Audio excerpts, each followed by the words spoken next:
While stealing, the man unexpectedly discovered an older man locked inside a house. Strangely, the man wasn't calling for help at all. Instead, he asked Daya to unlock the chains for him. Not only did he refuse to call the police, he even offered Daya money. It turned out that the man had Alzheimer's disease. Seeing that there wasn't anything valuable in the house, Daya agreed to help him. But due to withdrawal limits, the man could only give him 25,000. Worried that the man might not remember his PIN, Daya asked about it, but the man insisted he would remember as soon as he saw an ATM. So the two headed to an ATM. While the man was counting his cash, Daya secretly glanced at the account balance and was shocked to see there was over 2.5 million in it. His mind immediately started racing. He had just gotten out of prison and was desperate for money, so he began thinking about how to scam the man out of it. With shameless determination, he decided to keep following him. The man was planning to go to New Delhi to see his daughter and asked Daya to take him to the bus station. Naturally, Daya was more than happy to help, but if the man got on the bus, he'd lose his chance to get the money. Not wanting to let such a huge opportunity slip away, Daya volunteered to take him all the way to his destination. Unexpectedly, the man happily agreed, but since it was a long trip, they needed to find a place to rest, and Daya encouraged him to withdraw more money. Unexpectedly, the man's condition suddenly flared up again, and he mistook Daya for his own son. He even handed over his bank card and told Daya to withdraw money for him. Daya had finally managed to get close to learning the PIN. He never expected things to go this smoothly. Excited beyond belief, he entered the code, but the machine said the PIN was incorrect. Left with no choice, he asked the man to enter it himself, but unexpectedly, the man got it wrong too. One more failed attempt and the card would be locked, so Daya had no choice but to give up. He suggested that the man write the information down on paper so he wouldn't forget it during another episode, though his real goal was to trick him into revealing the PIN. After they finished eating and prepared to leave, the man wanted to buy medication for his memory loss. Daya used the opportunity to call a friend and ask for help scamming the man together, but after finishing the call, he discovered the man had disappeared. It turned out the man had gotten on a bus. Daya immediately chased after it and finally found him on board, but the man suddenly didn't recognize him anymore. Daya tried pulling the man off the bus, but the man stubbornly refused to go with him. The nearby passengers suspected Daya was trafficking elderly people and immediately planned to call the police. Daya quickly explained that the man had memory loss and even pulled out the notebook the man was carrying.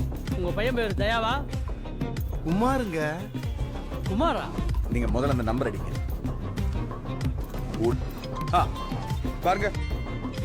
This was one of Daya's clever moves. Earlier, when helping the man write notes, he had written his own phone number instead of the son's. Otherwise, such a huge catch would have nearly slipped away. But Daya never stopped thinking about getting the PIN. One day, as they passed through a village, Daya suddenly saw a flock of sheep and deliberately pretended to accidentally hit them. Naturally, after hitting the animals, the villagers demanded compensation. He immediately claimed he didn't have enough money on him, which meant the man would need to go withdraw cash from the bank. Since the two of them couldn't leave together, it naturally made more sense for Daya to go. The villagers planned to send someone with Daya, but the man once again couldn't remember the PIN. Daya immediately pulled out a picture of an ATM, and this time the man finally remembered it. Daya smoothly got the PIN at last. Thinking about how he was just moments away from getting over 2.5 million, his hands were shaking while entering the code. But when he tried withdrawing the money, the machine said there were insufficient funds. Looking back at the account, he discovered there was only a little over 8,000 left.